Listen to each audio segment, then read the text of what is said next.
Hi, my name is Christine, and I'm a grateful recovering alcoholic, and I'm a big honor to be here tonight. I was really surprised that when he asked me to speak, because for me, I don't think I speak well or share my story, and I was really surprised that he asked me. But God works in mysterious ways, and God and His Son Jesus wanted me to deliver a message here today. So I just want to thank everybody for their testimony.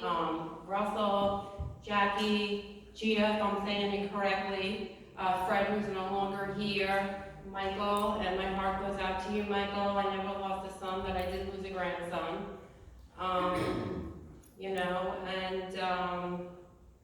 Woody, Daniel, for being the technical person behind this whole thing today.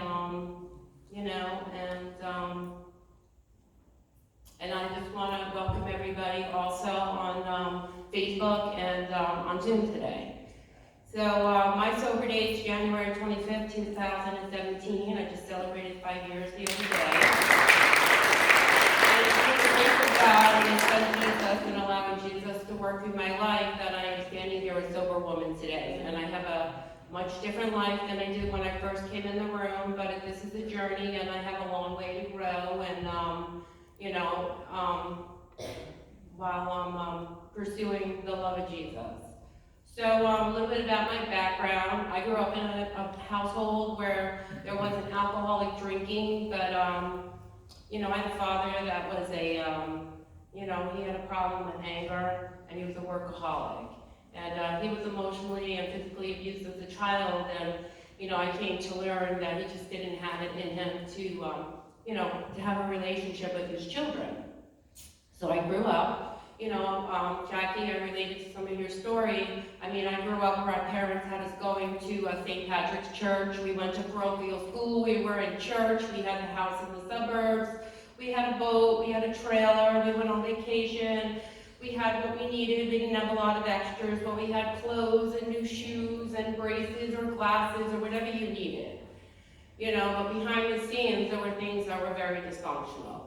And my mother just really didn't have a very big voice. So my mother kind of didn't stand up for herself, and my father, he would rage at us. He really didn't hit us, but he would rage at us, so it was like emotionally abusive. And she never really had it in her, the self-esteem or the ability to stand up and say what wasn't right.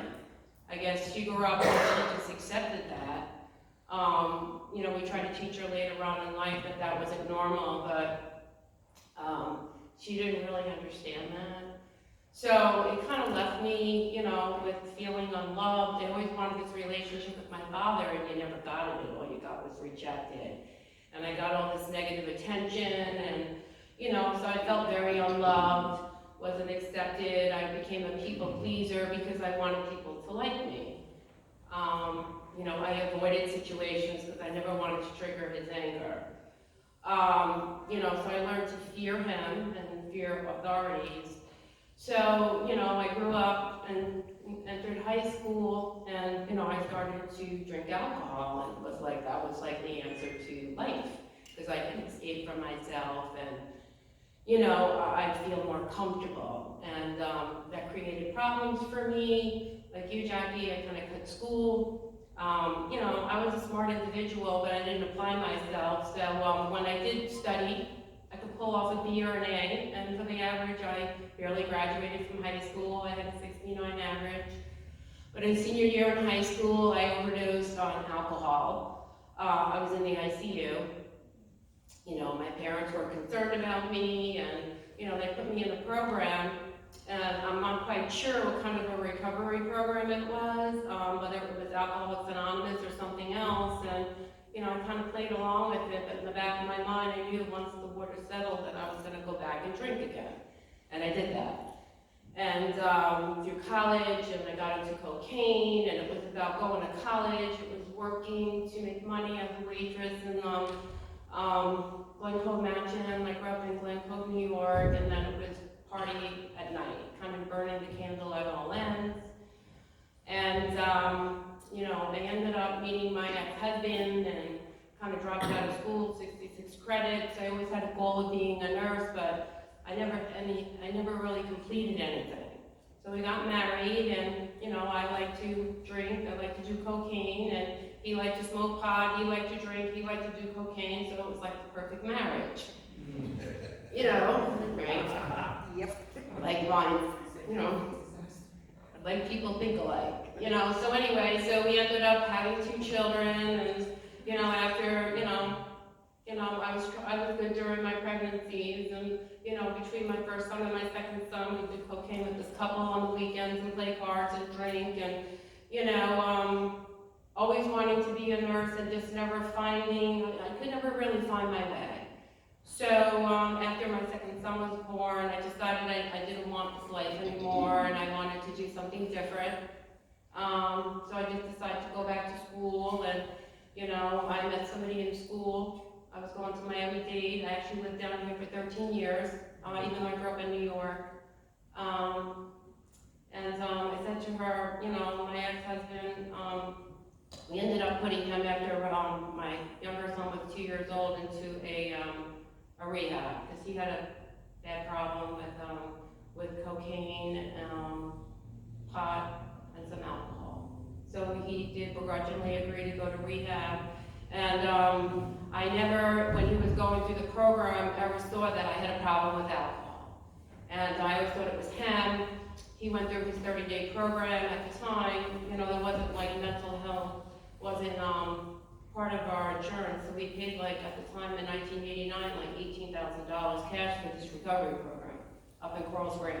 And it was like a country club. And if you don't do the work, you're not going to amount to anything. And he didn't, so we spent all this money, and he became just like this dry addict, and he did nothing, and he just isolated himself. And meanwhile, I said, I just, no more cocaine, although I was still drinking, not thinking I was an alcoholic. I thought maybe I just had a problem with the cocaine.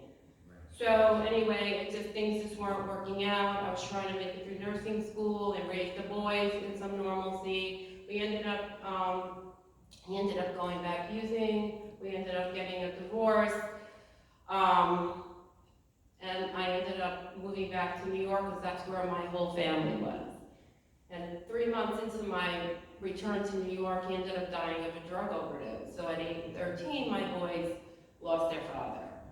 So in order for us to heal, I decided to go to a facility called North Shore Child and Family Guidance on Long Island in New York, to get help, considering he was an addict, and we could heal as a family. And when they did my intake, they realized I had a problem with alcohol.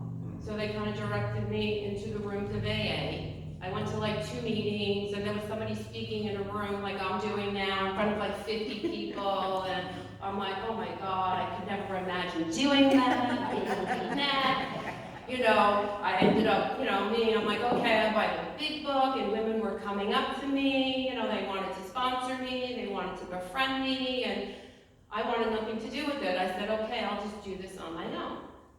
So I did, and I finished the recovery portion of the treatment that I had at North Shore Child and Family Guidance. And I did nothing. The big book went on the shelf, and the big book just traveled from home to home, collecting dust over the course of 18 years. And after 2.5 years, because you really didn't have any program, no fellowship, and even though I grew up Catholic, I really didn't have any connection to God or Jesus. I just kind of had myself, and I'm the alcoholic. And so anyway, I ended up picking up a margarita, and that one margarita bought me 18 more years of drinking. And it progressed over time, and I realized it just was affecting, my personality. I was having issues with relationships. I did end up, over the course of time, I was able to finish my nursing program. I did get my, in 2009, I did get my, I became a registered nurse. I ended up buying a house, so I figured because I arrived, I got my RN, I bought the house, I doubled my salary, that life was good, and I lived in denial. But my disease progressed over time, and I got to the point where I was like daily drinking, although I wasn't showing up drunk on the job. I just lived with like hangovers every day, like these perpetual hangovers, and I was just really, I was just like riddled with fear and anxiety, and physically I woke up feeling awful. It was like waking up with the flu every single day of your life, and I was losing, my mind because, this causes alcohol-induced dementia. They call that the wet brain. And the alcohol really destroys like every organ in your body and all the substances. It's the most lethal to your body. And here I am, and as a nurse, I know this, we study this in school, but because I'm the alcoholic, and I try to do this on my own, I wasn't getting anywhere. So, my life is like slowly falling apart. My daughter-in-law, she wasn't my daughter-in-law at the time, but she was engaged to my son. She told me she didn't want to marry him because she was tired of me drinking. She didn't want to be a part of the family. I had a new grandson. She was going to keep him away from me, and my son said if he didn't stop, I'm going to remove myself. He goes, don't force me to do that, but I'll have to do that. I had lost some friendships. I was having some difficulties at my job. I was told I was rude. I was rude, curt, short. And I was removed from some positions. I got a bad evaluation. I wasn't getting along with the nurse manager, and I really wasn't being as productive as I could. So begrudgingly, I found an outpatient program, and that outpatient program brought me into Alcoholics Anonymous. Because in order to do that outpatient program, I had to be part of a 12-step program, and initially I didn't want that for myself,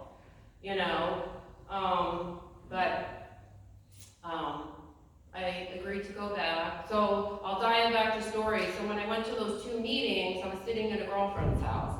So when I was sitting in her house, she told me, oh, so-and-so saw you at a meeting up in Seacliff, and they saw you there. And I'm like, well, you're not supposed to know that information. It's anonymous. So I'm like, this is fabulous. So, so now move forward again. So now I'm going Alcoholics Anonymous. So I'm like, I really didn't want to do that because I had a trust issue. And I didn't want to sit in a room full of strangers like I'm doing now, sharing my story, and I just couldn't imagine doing this. So I go to my first meeting. It's an anniversary meeting. There's like 70 people. There's children there. It's big. Everybody's passing around those cards, and like Phil mentioned, they're happy, they're joyous, they're free, they're having all these connections, and I'm like, wow, this is great. So I sat in the room and I said, is anybody new that would like to share? And I also carried a very large suitcase with me, and the suitcase was filled with guilt and remorse and shame. So because of that, I'm not raising my hand, I'm not sharing that I'm an alcoholic. I did take some names, I took them home, and I just put those names on, on the meeting sheet, and I just put it off to the side, planning on calling people, but never did. I continued to go to meetings, and over time, I would hear people talk about how God was working in their life, and,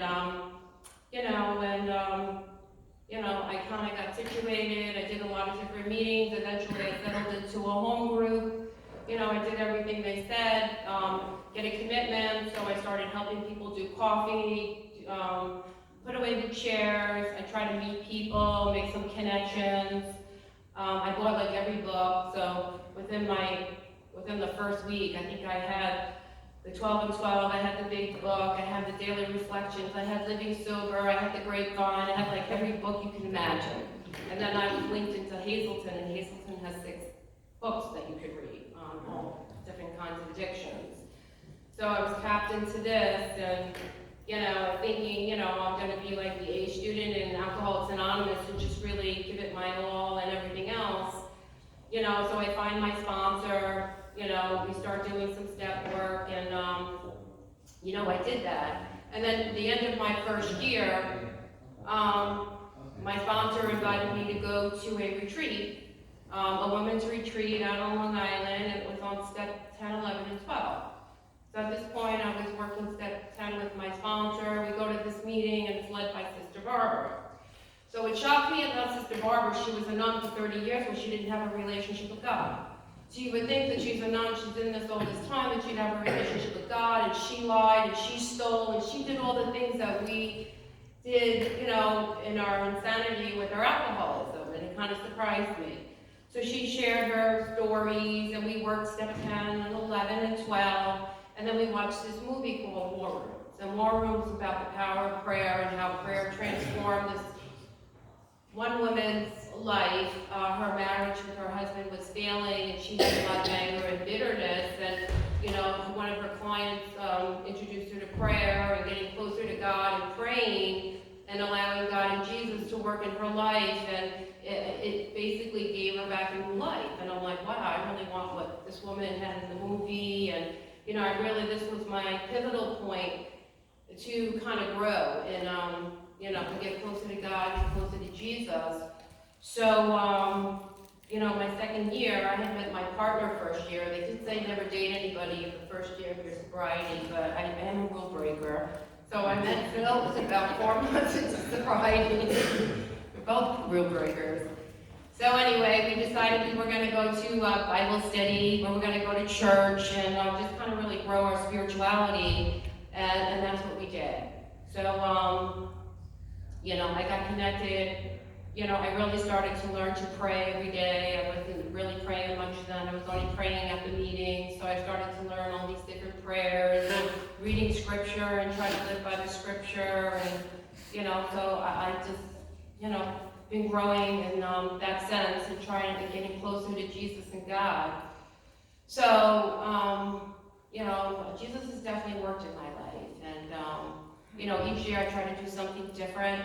So go back to my job. So I kind of worked on myself and allowing God and Jesus to work in my life. So now, I was promoted to a management position. I manage 50 residents on a long-term unit. It's a lot of responsibility.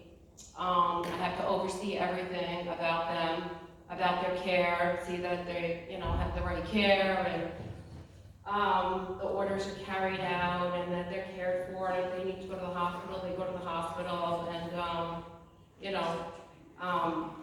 but in order to do this position, you have to have better communication skills. So I've worked really hard, and, I try to be a good listener and go out each and every day, and I just have a great relationship with my patients, with their families, with my staff, with other coworkers, and I'm definitely in a different place today than I was years ago. And I do have a relationship back with my daughter-in-law. She did eventually marry my son in 2018. I did make amends to her early on, and I kind of learned something that sometimes the amends isn't always what we think it is. And she shared what it was about me that bothered her. And, it wasn't so much the drinking as it was about me not supporting her, kind of saying things and not really realizing what those words were doing to her.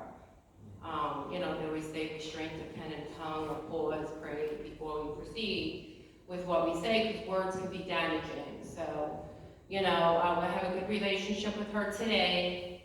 And I'm just learning to just evolve and work on being a better person for myself. And, I get down every day and I thank God every morning and thank Jesus for being a part of my life. And I start off with just thanking that I'm alive, that I'm open and minded to allow God and Jesus to kind of work in my life and to help me evolve into a better person. That I can be a more patient, a more tolerant person, loving person, kind, be giving, be forgiving, be non-judgmental. We're all God's children. We're all here. We all have a purpose, A recent story I had, I was at a car wash, and I asked the person to kind of just, if they could please re-vacuum the car, or please wipe, re-wipe the windows, and he goes, God, you're so nice. And I go, well, I should be nice. And I go, well, do people not treat you? He goes, no, people are very mean to us here at the car wash. So I was like a little taken back, and I'm like, there's no reason why people should mistreat anybody. And, it just reminds me that, we deserve to be treated well, to be loved, to have people be kind to us. And this program has given me a new lease on life, and I'm living life differently today. My younger son, he from a very debilitating anxiety disorder. And, you know, he has a bachelor's degree, he's a software engineer, but he's not able to work, so he's just delivering food because this is all he's able to do. But he wants to have purpose. Everybody's like, let him go on disability, but he has purpose, he's doing something, and the old me would really be trying to like yell at him, get angry with him because he's not doing what he's supposed to do, but you know, now I'm just allowing the program to work through me, and I just have patience, and I just listen to him and be a support to him. And you know, this program, I have this wonderful relationship with Phil. You know, life throws all kinds of different challenges at me.